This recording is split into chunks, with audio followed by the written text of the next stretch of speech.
我回国的消息不知道是谁透露出来的，外界对于我这个金圈小少爷忽然出国3年后又忽然回来的举动很是八卦，甚至有人在娱乐周刊上写豪门 Omega 小少爷3年前因情所伤，决定离开这个伤心之地，3年后他学成归来，一定要拿回属于他的一切。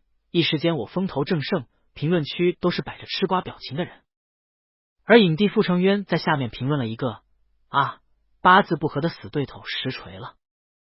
我刚到机场，还没来得及去拿行李箱，结果就看到7、8个人围在一起，手里举着5颜6色的荧光棒，正在跳科目3，还有2个人拿着红色的横幅，上面赫然写着欢迎回国，金圈猛林陆星城。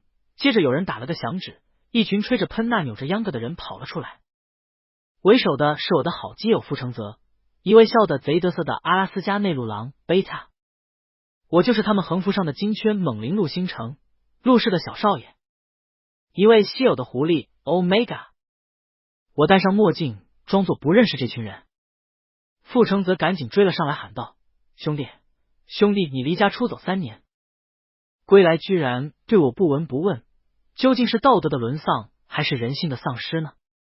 终究是时间长了，你忘了那个大明湖畔的傅冬春了？我盯着他演戏的模样，这张脸和傅成渊有5、6分相似。一看见傅承泽就想起了他哥那一夜的荒唐。 Alpha 释放出诱导性激素，宽肩窄腰8块腹肌，他红着眼眶喊着我的名字。原本该是清新的木香，在那时候却变得热炙热无比，让人无法控制。我强迫着自己移开目光，捂着嘴咳嗽了几声，转移话题问最近大家怎么样。毕竟连夜逃出国，我谁都没打招呼，也不知道兄弟们过得怎么样。傅承泽倒是和以前没多大区别，他是傅氏小公子，又是金圈太子爷傅成渊的弟弟，有钱有势过得滋润。从他口中得知，我们小团体里的老幺找了个老虎 Alpha 女友，整天腻歪在一起。宁三和我一样分化晚，在他爹求爷爷告奶奶后，成功分化成了 Alpha。 他爹哭死了，连骂了几天 A 不值钱，软萌萌的灵才是最可爱的。听着这些话，我坐在保姆车后面，算是松了一口气。随后装作漫不经心的问：那你哥呢？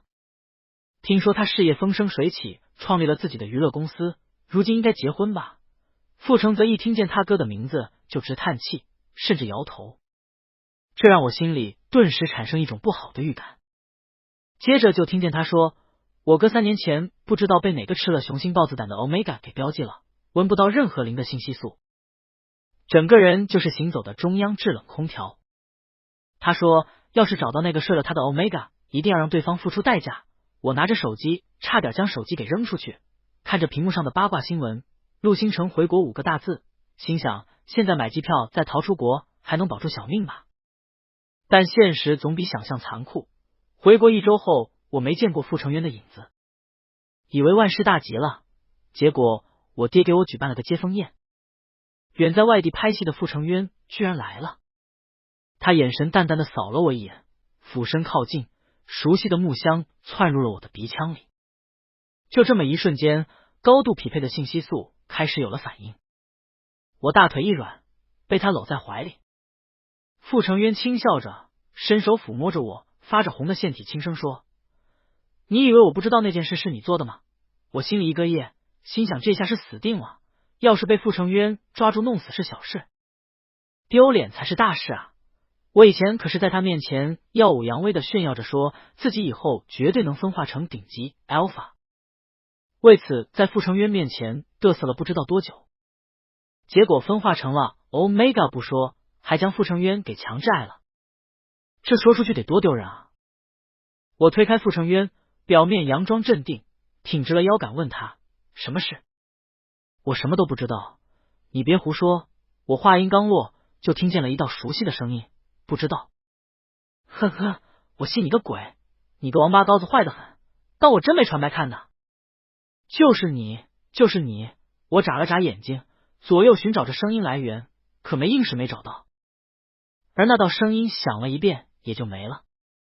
此刻傅成渊脸上的笑容更加明显，掏出手机当着我的面打开了海棠文学城，指着上面的作者何文说：“别以为我不知道，你偷偷在海棠文学城写我的同人文。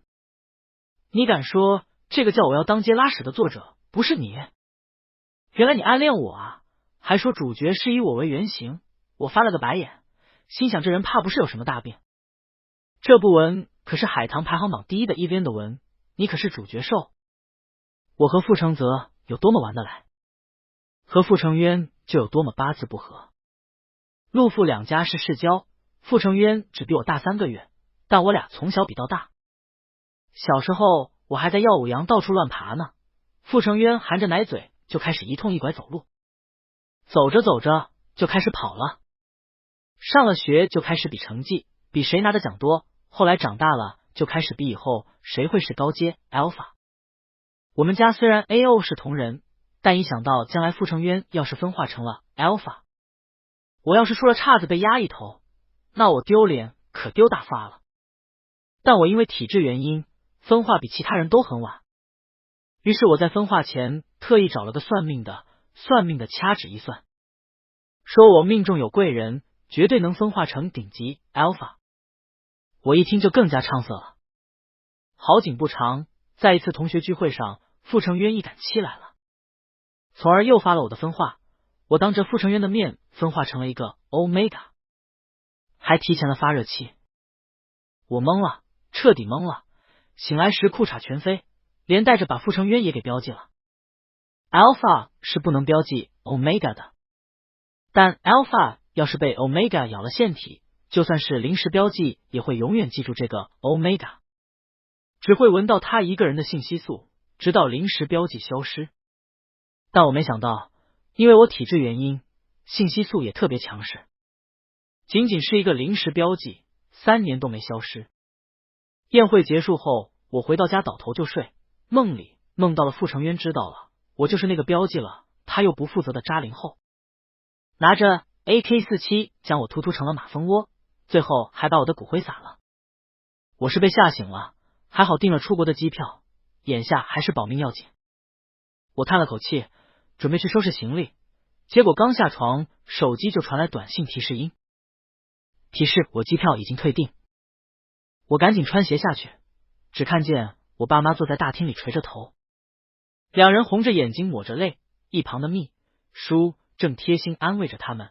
董事长，夫人，没事的，陆氏倒闭了还会有东山再起的时候，我相信你们，况且小公子不也是回来了吗？他是陆氏的希望，我相信小公子有那个能力拿出9990亿来还债的。此刻站在楼梯上吃瓜吃到自己头上的我有些懵逼。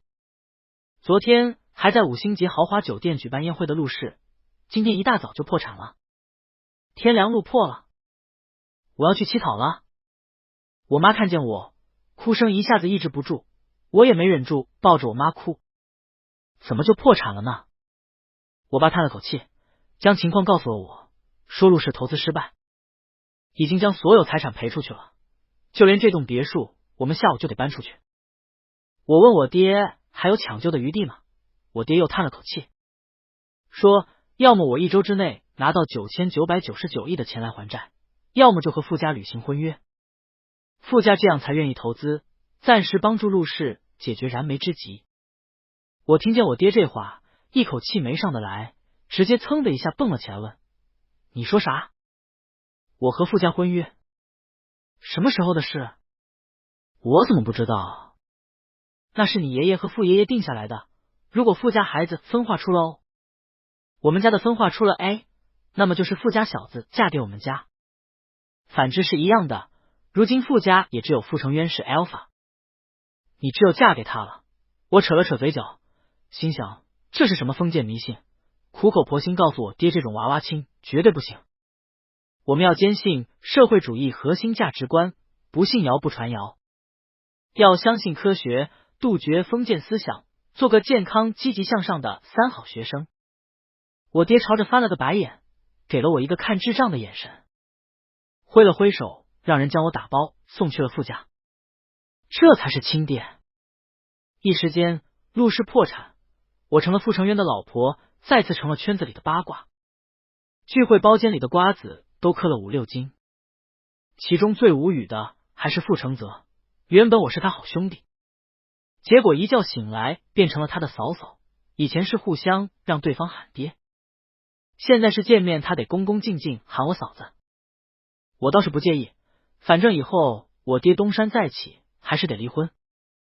直到傅成渊回来，他扫了一眼正在饭桌上努力干饭的我，声音淡淡的说，明天有个夫妻综艺节目，你和我一起去。我一下子就被鸡腿给噎住了，想要拒绝，却又听见了一道莫名其妙的声音，是回国后第一次见到傅成渊时听到的那个，烦死了，结婚了还有人纠缠，没看到我有老婆的吗？我拿着鸡腿呆呆的望着傅成渊，现在周围只有我和他2人。那这道声音只能是我这么想着，又听见了熟悉的声音，老婆怎么还不答应？我都被外人欺负了，他没看见我今天心情不好吗？他应该帮我出气，去综艺打脸啊！给爷都死吧，也才是综艺最靓的仔，哈哈哈！老婆怎么还不说话？这脸色是怎么了？他不会还在意我以前和他作对吧？那都是为了引起他的注意啊！哎，老婆不知道我很久就喜欢他了吧？怎么办？好急哦！果然是傅成渊，我居然能听见他的心声。但什么叫做以前和我作对，就是为了引起我的注意啊？什么叫做早就喜欢我了呀？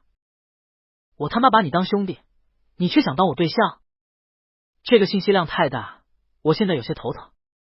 傅成渊盯着我，我也盯着他。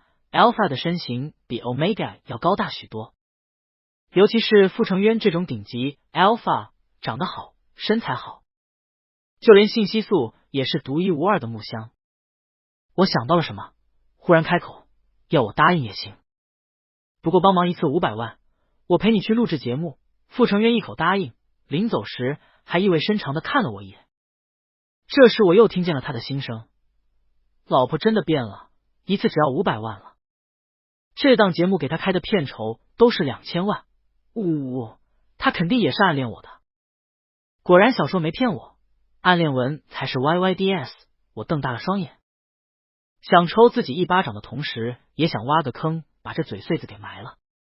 我让人去打听了一下傅成渊非要我一起上综艺的原因，因为自己被不知道的 Omega 标记，无法闻到其他 Omega 的信息素，就被对家嘲讽。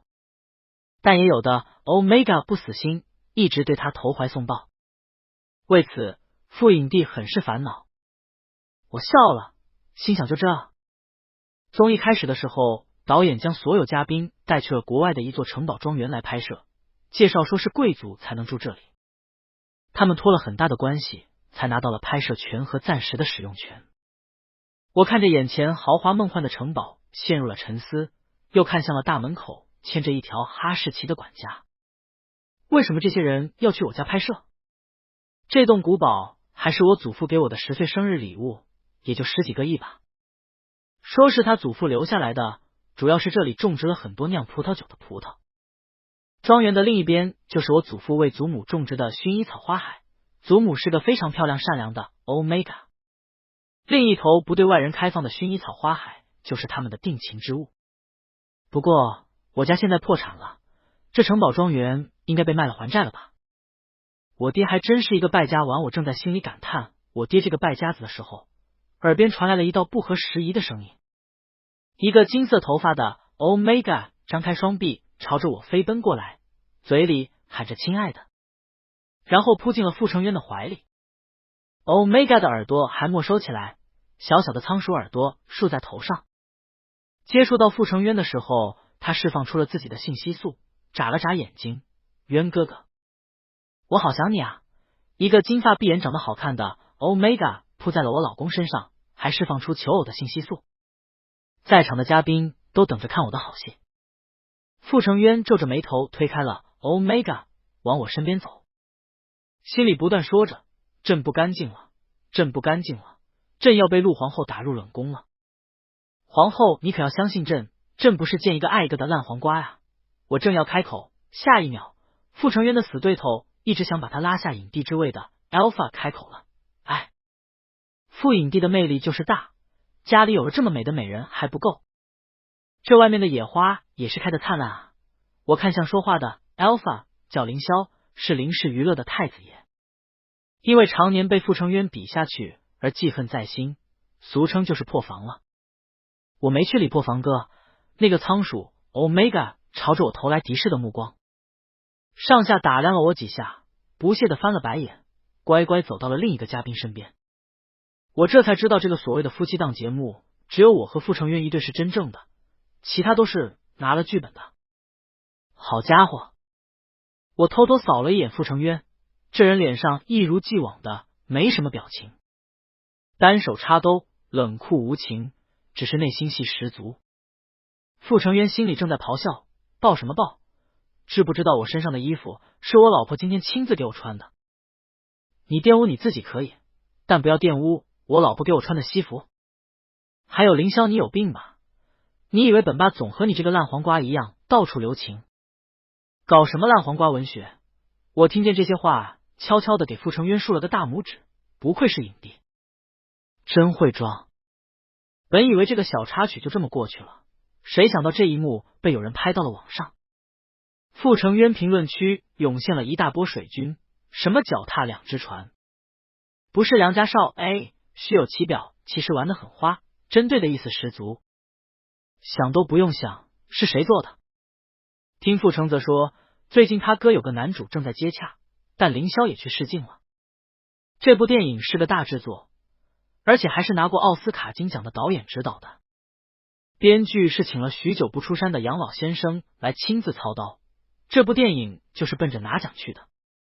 选角前主演出现了负面新闻，哪个导演都不敢承担这个风险。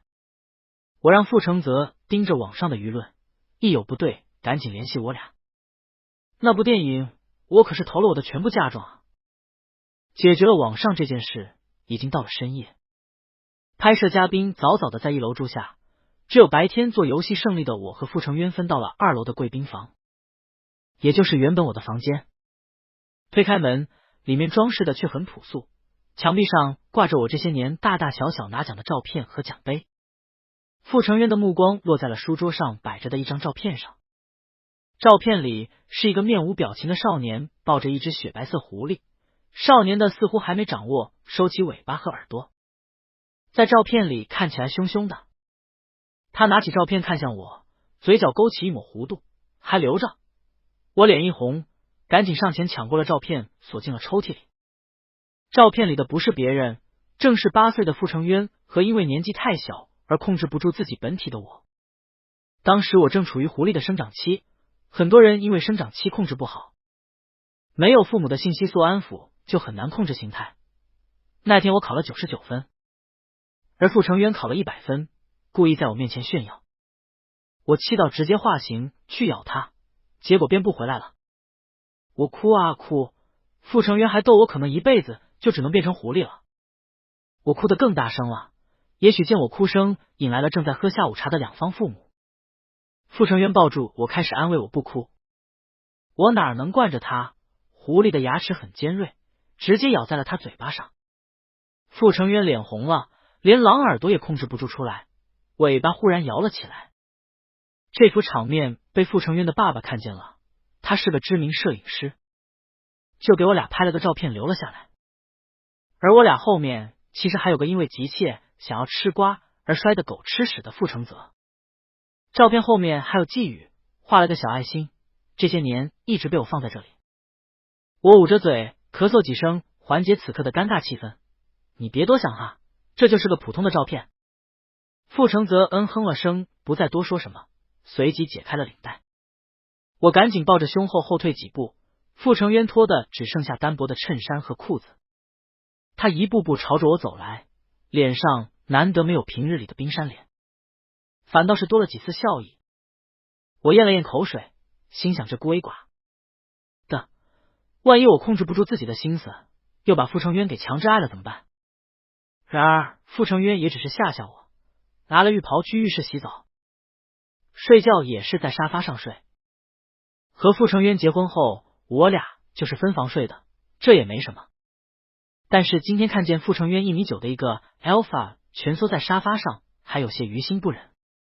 这时耳边飘来某人心里哀怨的声音：哎，我是一颗小白菜，又苦又菜没人爱，结了婚还得睡沙发，腰好疼，腿也疼，老婆好狠的心啊！人生真是沧桑，这么硬的沙发臣妾做不到啊！我捂着发疼的太阳穴叹了口气说：上床睡吧，要是把你弄伤了，我可负担不起这个责任。傅成渊神色淡淡的嗯了声，抱起枕头爬上了我的床。他心里哼哼唧唧，心情似乎很不错，老婆真是刀子嘴豆腐心。他肯定暗恋我，不然怎么会让我上床睡觉？还是我的魅力大啊！不过还没有找到那个标记了我的渣灵，万一被我老婆知道，觉得我是个不干净的怎么办？等本霸总抓到那个渣灵，一定得好好弄死，敢对我下药，夺去本霸总的清白之身。然后跪着求老婆原谅。呜，快要入睡的我忽然睁开了眼睛，什么睡意都没了。完了，要出人命了！拍摄结束后，我得多买些抑制剂和气味阻隔剂，不然这死得太早了，不划算啊。第二天一早，我几乎是一晚上被噩梦困扰，不是梦见傅成渊知道了真相后拿着 AK-47 要杀了我祭天，就是梦见他仰天大笑一声，我终于报仇雪恨了，然后开着碾掘机把我给埋了。下楼吃早餐时，餐桌上少了几个人，就连平时要出风头的凌霄也没了人影。现在还在拍摄，导演说凌霄他们几个喜欢花园里的薰衣草花海，想去那里拍个特摄，让我们先吃饭。我一愣，问导演那个花园不是说不开放的吗？导演尴尬的笑了笑，他们花了很多钱去打通关系，只是拿下了在外面拍摄花园的权利。他解释说凌霄只是去外面看看，不会进去。然而我刚坐下来，我从小养到大的哈士奇二柱朝着我飞奔来，他一个劲儿的咬着我的裤腿。其他人想要赶走二柱，傅成渊给了他们一个闭嘴的眼神，将二柱和我分开，蹲下身轻轻抚摸着正暴躁着的他，轻声说：他应该是让你跟着他走。二柱是去哪里？一条狗能知道什么？我们这是拍摄，麻烦你专业一点好吗？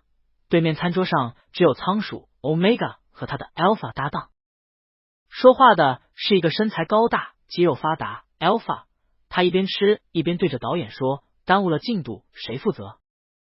趁早结束拍摄，大家都好。我1分钟多少钱你知道吗？这大少爷就别来这里受苦拍摄呢，回去好好做千金大少爸爸。我冷着脸不悦的看向这个 Alpha， 那可是我祖父亲自种植的，是他对祖母的爱，要是被破坏了就很让人痛苦。Alpha 还想说什么，身体却一下子软了下来，因为他感受到了一股压制性激素，是从傅成渊身上散发出来的。傅成渊抽出纸巾擦了擦手，并没有收起身上的压迫性激素。他是顶级 Alpha， 就算面对同样的 Alpha 性激素，也能将对方击溃。他居高临下的盯着说话的男人，眼神轻蔑。他是什么人和你有什么关系？你当着我的面这么说我的夫人，你是什么意思呢？ Alpha 被压制的连话都说不了一句，一张脸就这么趴在了桌子上，动弹不了。仓鼠 Omega 捂着脸尖叫一声，赶紧去拉 Alpha。傅成渊冷笑着从口袋里抽出3张钱扔在了 Alpha 脸上，给你250，闭嘴。好在二柱通知的及时，节目组快速叫停了凌霄几个人想要进花园的行为，并且发文道歉。原本是很正常的公关，结果到了晚上，凌霄的粉丝就开始控评，说什么花园不就是拿来参观的，看一下就不行了，城堡主人小气之类的话，甚至还给我祖父扣上了崇洋媚外的帽子。我爹气得不轻，直接给发了负面言论的人发了律师函，还在网上警告凌霄，作为公众人物就管好自己的粉丝，树立好的形象。我坐在床上看着微博的热搜，心想我爹破产后就是个真的男人了，以前这些事都不管的，老爹长大了，我很欣慰。这时房间门被人敲响，我以为是傅成渊出去谈事没带钥匙，赶紧去开门，结果一打开门就看见了露出腹肌的凌霄。凌霄似乎是喝醉了，满面红光。他看见我时露出一抹笑。傅夫人，怎么不请我进去坐坐？我眉头微皱，懒得搭理这人，伸手去关门，却被凌霄一手给拉住。Alpha 的力气比 Omega 要大上好几倍，我咬咬牙，抬脚朝着凌霄的下半身踹了过去。凌霄吃痛的捂着下半身，嘴里骂了句不干净的话，朝着我恶狠狠的看过来。他立马释放出了压迫性激素，浓烈的酒香瞬间在房间里炸开。我这段时间处于发热期前，来之前打了足够的抑制剂，连气味阻隔剂也是天天喷，只要没有 Alpha 的诱导性激素就不会出事。如今 Alpha 的诱导性激素窜入我的鼻腔里，后颈的腺体也感觉越来越烫。这狗东西居然敢对我使用诱导性激素，我提前进入发热期了。凌霄冷笑一声，推开门大摇大摆的走了进来。他看着我，眼神十分露骨的将我扫了一遍，模样猥琐的抚摸着下巴说：傅夫人，跟着傅成渊那个行走的中央空调一定很寂寞吧？他被一个陌生 Omega 给标记了。你发热期一个人很痛苦吧？我俩契合度挺高的，不如你跟了我吧。你家破产了，我可以帮你啊。一晚上500万。我咬着牙，强忍着体内信息素带来的躁动，拉开抽屉给自己注入强效抑制剂。但发热期来得太过于凶猛，抑制剂的效果也被削弱了。我深呼吸，尽量让自己保持冷静，接着朝着凌霄勾了勾手指，笑着说：好啊，你过来啊。凌霄面上一喜，连忙扯开领带朝着我扑过来。我握紧拳头，对着一张让人觉得恶臭的脸就是一拳。凌霄显然是没想到我还有还手的能力，被我打懵了。他趴在地上，牙齿掉了一颗，血流不止。我揉着拳头，又一脚踢在了他下半身上，力度丝毫不减。凌霄疼得哇哇叫。Omega 的确是会被 Alpha 的信息素所影响，但我可是金圈小霸王，就算当初分化成了 Omega 时，也能将 Alpha 打趴在地上的猛灵。一个低阶 Alpha 的信息素也配压制我？我盯着地上不断打滚的凌霄，对方边哭边说一定不会放过我之类的话，还扬言要废了我的双手和腺体，让我求生不得，求死不能。但他的话还没说完，一个人飞快冲到他面前，紧接着拳头落下，凌霄被砸得鼻血横飞。我被突然出现的傅成渊给吓了一大跳，随之而来的还有一脸急切的管家。傅成渊像一头暴怒的野狼，对着猎物伸出了锋利的爪子，拳头一下一下砸的力道十足。我都不敢碰的人，你怎么敢？你怎么敢动他？我赶紧上前拉住傅成渊的手，再这么打下去就要出人命了。Alpha 正处于暴怒失控阶段，我咬了咬牙，释放出了安抚信息素。温柔清新的墨香充斥着整个房间，傅成渊金黄色的瞳孔渐渐的恢复了深褐色。他看向我时，眼中是一闪而过的震惊，但很快就恢复了正常。转身对着管家说：报警吧，以迫害 Omega， 威胁 Omega 生命安全，起诉凌霄。我感受到傅成渊还在生气，他心里的怒骂声快的已经变成了马赛克，满屏的马赛克。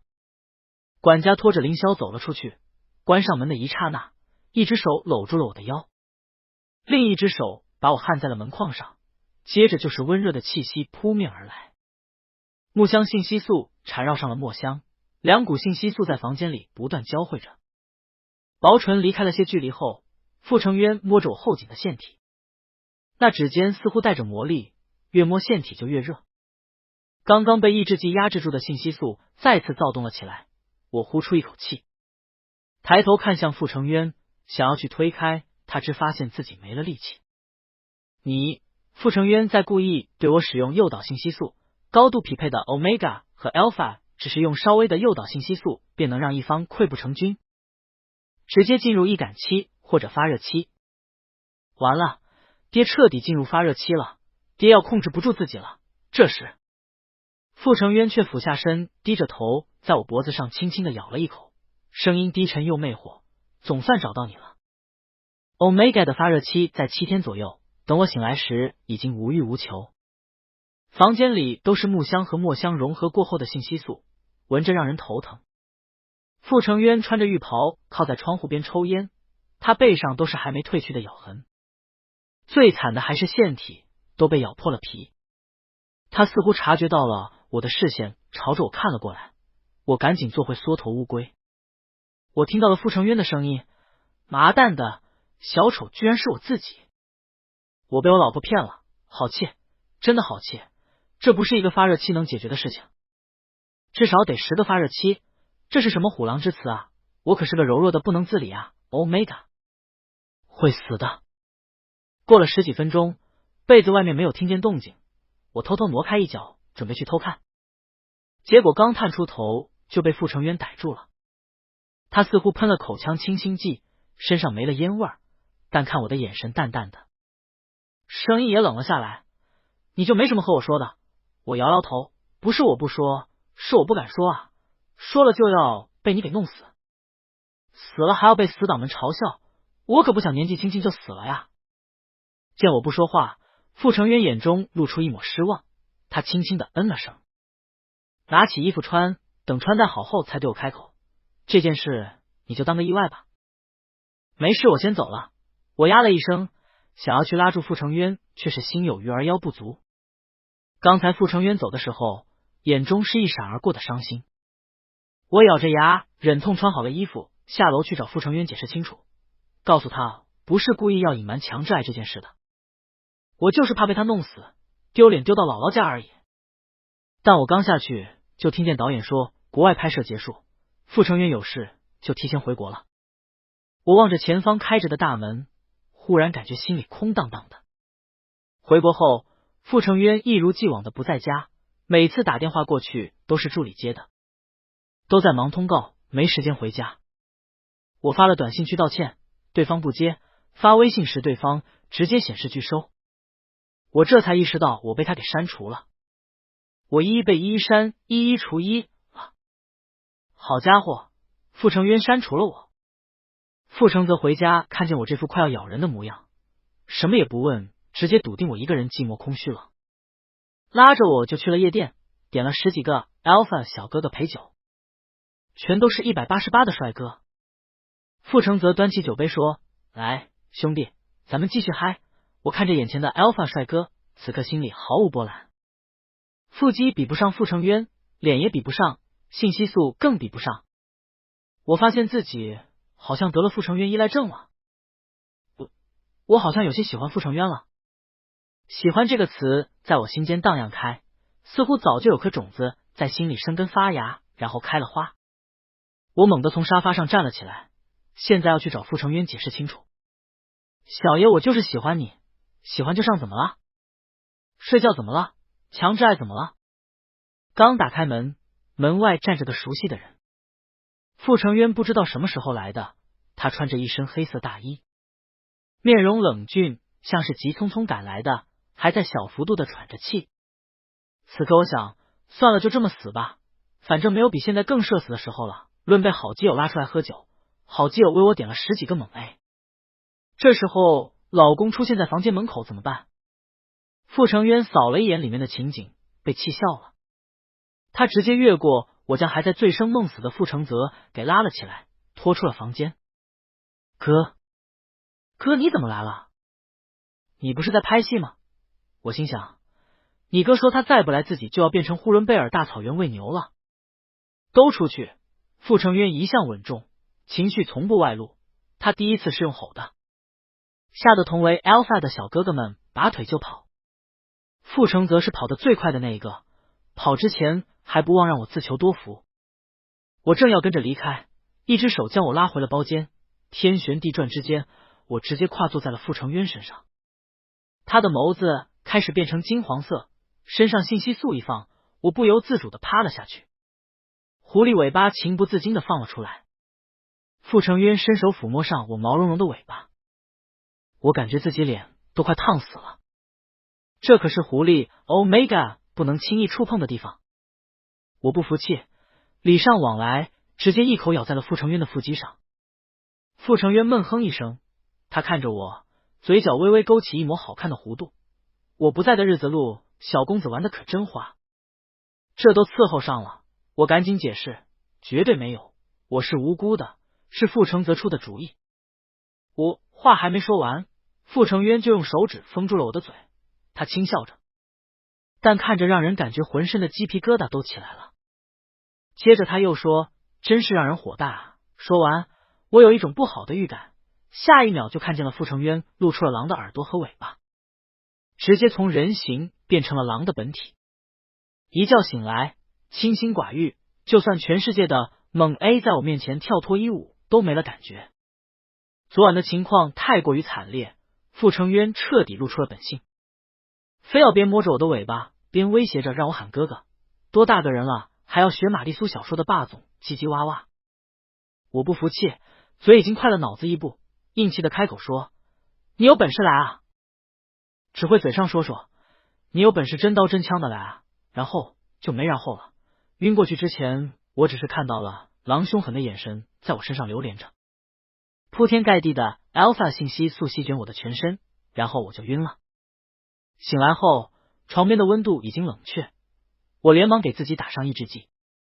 傅承渊白天还是没个人影，但晚上还是回来，一觉醒来就没了个人影子。我冷笑，渣男吃干抹净不想负责是吧？爹偏要你负责。傅承泽告诉我，最近他哥在公司和其他公司商讨合作的事情，还特意强调了对方派来的是个特别好看的海龟 Omega， 而且还是傅承渊大学时期的学弟。我劝着傅承泽少看点豪门狗血剧，这玩意儿看多了容易得脑瘫。刚这么说完，傅承渊的电话就打了过来， Alpha 低沉的声音从手机另一头传来，我书房里有份文件，你帮我拿过来一下，是带着印铜那个。我一听立马来了精神，这就是修复关系的好机会啊！赶紧拿了文件去了傅承渊的公司，路上还顺带买了一束玫瑰花。当我打开总裁办公室的大门时，看见的是一个长发美人正坐在傅承渊的办公桌上，她纤长的手指落在傅承渊的下额上，两人的气氛要多暖昧有多暧昧。美人似乎察觉到了我的到来，朝我的方向投了一个媚眼，然后又用轻柔的声音问，傅学长，这就是您的夫人吗？傅承渊盯着忽然出现的我，皱起眉头，并没有推开美人，反而跟着一起冷声问我，你怎么这么慢？而此刻他内心正在咆哮，呜呜，老婆快来，这个老东西要玷污我的清白。呜呜，我和他是清白的呀，我不喜欢 A 啊。老婆怎么不说话？是生气了吗？我要不要解释一下？老婆呜呜，我只是想要你吃醋而已。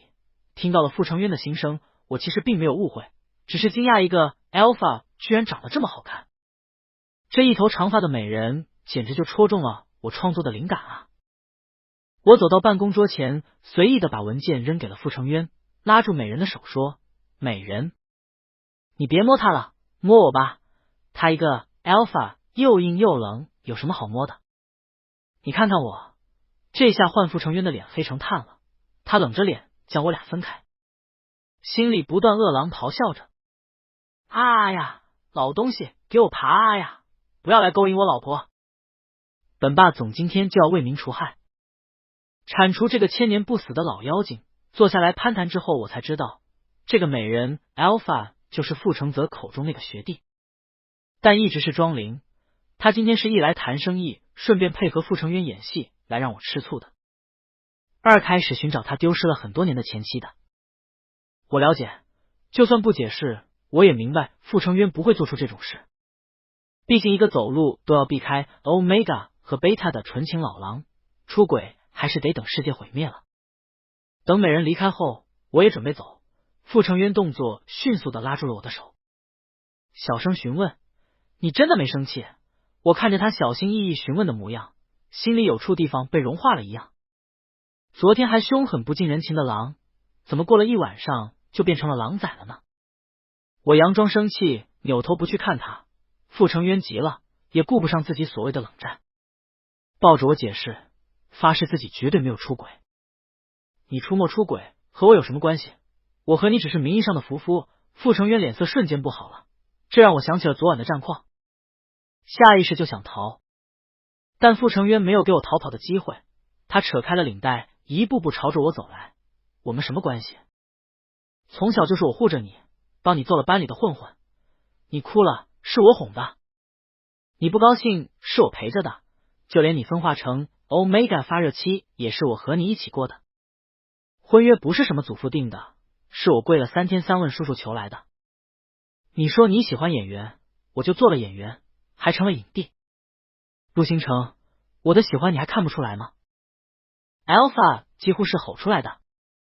我忽然想起了一些往事。上幼儿园的时候，我因为早产的缘故，身高没有同龄孩子高。班上的小朋友欺负我是个长不高的小土豆，经常推我，甚至在中午吃饭的时候故意打翻我的饭盒。我气不过，也打翻了对方的饭盒，我俩就扭打了起来。我打人专打脸，小拳头砸得对方哇哇叫，结果双方家长来了。老师说只是小朋友之间开玩笑，还让我道歉。我委屈死了，我妈坚持不道歉，谁先动手谁先道歉。这时隔壁班的傅成渊来了，态度强硬的指着打翻我饭盒的男孩子说，我看见了，就是他先动的手，还骂小新是矮子，长不高，不配和他们做同学。我衣服上有我爸爸研发的声音监控，这有录像，就是他们先欺负的小新，他们才该道歉。这是5岁的傅成渊，穿着幼儿园服装，戴着小帽子，站在我面前护着我的傅成渊。上了高中，同学们都陆续分化了，只有我还是个闻不到任何信息素的普通人。而放学路上总有那么几个混混挡着路。有一次我从混混手下救下了一个被他们欺负要钱的 Omega， 1打5，我脸上也挂了彩。回到班上后，傅成渊什么也没说，只是看着我脸上贴着的创可贴，眉头紧锁着。第二天听说他打架了，3好学生打架被请家长了。还有很多事在傅成渊的话中一点点解开尘封住的枷锁，记忆越来越清晰。虽然早早的知道了傅成渊喜欢我，但此刻从他口中说出来，心里还是很受触动的，像是一份感情压抑久了，现在尽数爆发了出来。傅成渊看着我时眼眶红了，年轻帅气的 Alpha 声音颤抖着一遍遍问着我喜不喜欢他，力道重的惊人。我正要回应他，忽然耳边传来一声很响亮的咔嚓声，我脸色瞬间苍白，抚摸着腰疼的哇哇叫，我的腰断了，疼疼疼！傅成渊你别碰了，你个狗东西，老子的公狗腰！总裁夫人去了一趟总裁办公室后是被担架抬出来的，霸总在一旁哭着喊着，老婆我错了。这条热搜上去的时候，我整个人是想死的，亲个嘴还能亲进医院。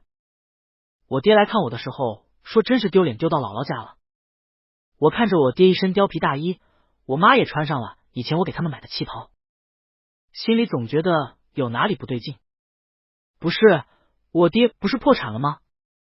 我们家之前的东西不都是拿去卖钱抵债了吗？为什么我爸还带着去年买的大金链子，我妈穿着我给他买的云锦旗袍？难道莫非我似乎一下子脑子灵光了，怪不得拍摄综艺的时候城堡的管家还在，城堡里的佣人都没变，要是全部都变卖了，怎么还会维持原样？好家伙，好家伙，原来是骗我的。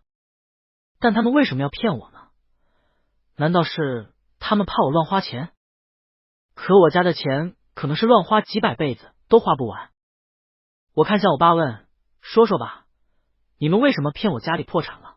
我爹的谎言被揭穿，尴尬的挠了挠头发，还准备狡辩一下。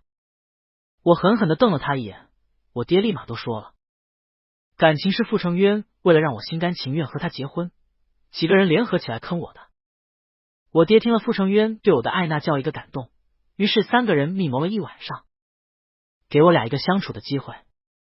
怪不得我听见家里破产的时候也懵了一下，还准备好好写本子卖钱来还债呢。结果我才是那个小丑。好家伙，3个人一台戏啊！我被气得不行。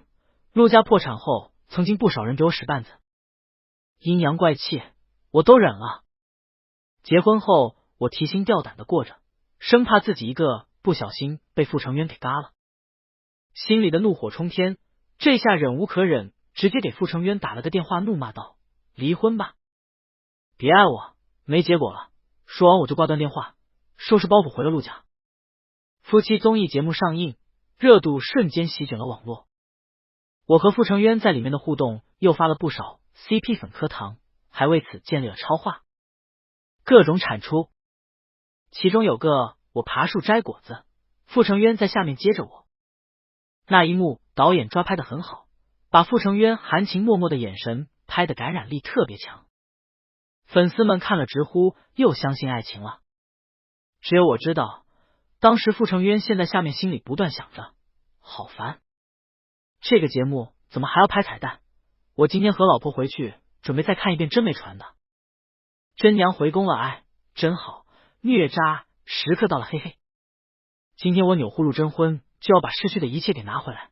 P 的爱情只有一个真源传的忠实粉丝。回家期间，傅成渊给我打了不少电话，也上门来过。我就是不见，谁叫他骗我？一个霸总影帝，好意思骗我这个柔弱的不能自理的 Omega 吗？直到第360个电话打进来时，我正准备挂断，就听见了傅成泽鬼哭狼嚎的声音传来：“兄弟，兄弟，我不干净了，我脏了，我被一个长发 Alpha 给玷污了。他说他是纯洁的 Omega， 要和我处对象。”我信了，结果掏出来比我还大。我不干净了，长发 Alpha 怎么听着有些熟悉？但我来不及去关心好兄弟，楼下就传来了一阵躁动。只看见傅成渊站在我家楼下，拿着个大喇叭，他调试了好一会儿，朝着我大喊：“陆氏娱乐骗财又骗色，王八蛋老板陆星辰睡了，我就跑了。”天哪，还有没有天理啊？老婆睡了，我就不负责了，这让我一个柔弱的 Alpha 怎么活啊？我的天菩萨啊！傅成渊不知道从哪里学来的拉横幅，边喊边让人挂起横幅。我骂了句娘，这直接丢脸丢到太平洋去了啊！为了不继续丢人，我把傅成渊给放了进来。傅成渊一进来就熟练的拿起了榴莲放在地上，跪了上去，朝着我大喊：“老婆，我错了，老婆，我不该骗你。”后面的气氛组也特别合时宜的举起新的横幅说：“夫人，你已经3天没回家了。总裁已经知错了，他说以后您就是一家之主。”我被气笑了，其实没气多久，回到家就消气了。不想见傅成渊，纯属是因为医生说腰要静养。但傅成渊这种闷骚，平时连个笑容都不会轻易出来的人，今天却一反常态，忘了自己是个金圈太子爷，忘了自己是个国民高冷影帝，跑到这里来拿着喇叭道歉。这样的傅成渊哪里会让人生气啊？该生气的应该是他吧，被我骗去了纯洁之身，3年闻不到性激素。该说道歉的应该是我。傅成渊见我没说话，以为我还在气头上，他叹了口气，准备离开。我赶紧拉住了他的衣袖，脸觉着有些烫，声音小得可怜：“今晚吃火锅，我要吃虾丸，不要大蒜。你和我一起吧。”傅成渊眼神一亮，扔了喇叭，激动的抱住了我。他说了一遍又一遍：“我喜欢你，陆星辰。” Alpha 此刻的满眼爱意和记忆中那个笑着迎着光朝我走来的少年重叠在一起。我嗯了声，他又牵着我的手放在胸口处说：“我爱你。”我也爱你。我的喜欢来的有点迟，但很幸运的是，有个人一直站在原地等我，包容我的缺点，陪着我一起长大。我们将一生都幸福。